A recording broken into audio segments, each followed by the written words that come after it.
네, 이번 시간은 알칼리 투여에 적응증이 됐을 때 이런 것들을 어떻게 투여를 해볼 수 있느냐 그 방법에 대해서 얘기를 할 텐데요. 자, 일단은 우리가 보통 이렇게 만성적인 대사성 산증이 초래되는 기저질환이 있는데요. 자, 사실은 그쵸, 유전병이나 신부전, 만성신부전 같은 경우는 그쵸, 원인 치료가 제대로 되지가 않습니다. 그래서 이럴 경우에는 장기간 경구 투여를 해볼 수가 있고요. 그 다음에 케톤산증이라든지 락틱엑시도시스 이런 경우에는 사실은 그쵸, 알칼리 투여를 하게 됐을 때 발생할 수 있는 문제가 많기 때문에 굉장히 심한 경우에만 선택적으로 쓰게 됩니다. 그래서 보통 우리가 pH를 7.1 미만일 정도에서만 치료를 시작하게 되고요. 그리고 이거를 고지고대로 알칼리를 투여해서 7.4로 맞추는 게 아닙니다. 보통 7.2 정도가 되면 끊습니다. 그리고 중탄산염의 농도로 따지게 되면요. 보통 한 10 정도라고 생각을 해주시면 됩니다. 자, 왜 이렇게 조심스럽게 그쵸, 투여를 하냐면요. 기본적인 그죠, 좀 원리를 알고 계셔야 됩니다. 중탄산염이라고 하는 게 X축에 있고요. 그 다음에 이게 Y축은 수소이온 농도입니다. 자, 이 관계는 이렇게 그려지는데요. 바꿔 말하면 이제 pH로 나타날 수도 있겠죠. 왜냐면 10의 마이너스 수소이온 농도가 pH로 나타나는 거니까요. 자, 일단은 이렇게 이제 pH, 그러니까 H 플러스가 높아질수록 pH는 낮아지겠죠. 그쵸? 일단은 우리가 보통 5에서 10 정도 사이 요쯤에서 7.2가 측정이 되거든요. 요렇게.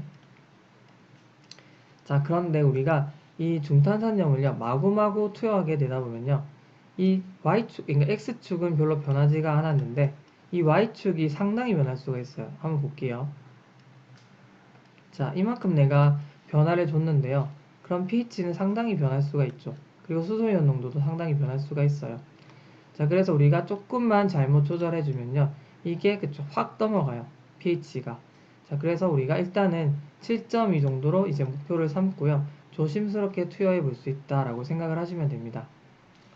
자, 그리고 식이 하나 밑에 있는데요. 그러면 우리가 일단 투여하려면 투여량부터 구해야 되는 거 아니겠습니까?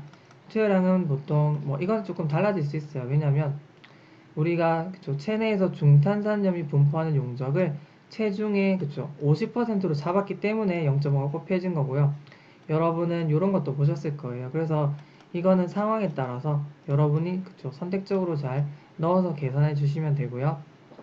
자, 그리고 여기 24가 있는데 이거는 우리가 보통 pH 7.4 기준으로 했을 때 우리가 노멀 그쵸, 중탄산염의 농도가 24mg/L이기 때문에 기준으로 잡아서 이렇게 하는데요.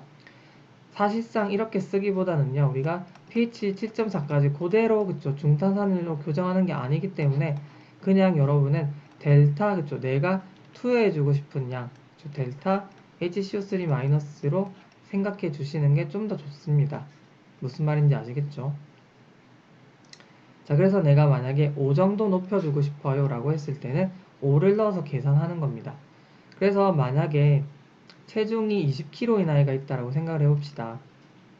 그러면 그쵸, 딱 곱해주시면 자, 그쵸, 50 정도가 나오죠. 이렇게 이제 구하시면 됩니다. 무슨 말인지 아시겠죠? 자, 그리고 그럼 이제 상세한 내용을 조금 설명을 드려야 되는데요. 우리가 급성적으로 그쵸, 굉장히 급한 대사성 산증이 급성으로 나타나서 응급시에 투여를 해야 된다라고 했을 때는요. 자, 킬로그램당 그리고 그쵸, 이런 이제 1에서 2mg을 잡고요. 자, 그래서 빠르게 킬로그램을 곱해주시면 나오겠죠. 그 양만큼 이제 증류수에 타서 1대1로 희석을 해서 10분간에 걸쳐서 정주를 하면 되겠고요. 아니면 최대로는 이제 0.5mg per ml 농도로 만들어줄 수 있겠죠. 그거를 포도당 용액에 혼합을 해서요. 보통 2시간에 걸쳐서 투여를 하게 됩니다. 이거를 또 약간 변형해 볼 수 있는데요. 자, 어쨌든 주의해야 되는 거는 그죠? 이렇게 이제 겹치면 안 된다라는 거 하는 겁니다. 그래서 혼합했을 때는 그죠? 그만큼 또 이걸 넣어줬으면 빼야 되겠죠? 그래서 혼합을 해야 되지 2번 넣어주게 되는 건 결국 체액 과잉 증가를 초래할 수 있습니다. 자, 그래서 이거는 제가 아까 했던 말이랑 똑같고요. 그래서 아까 20kg인 체중을 통해서 우리가 구해봤죠. 자, 그래서 만약에 이제 필요량을 구했으면 그쵸, 이 비본을 가지고 어떻게 쓸 거냐면요.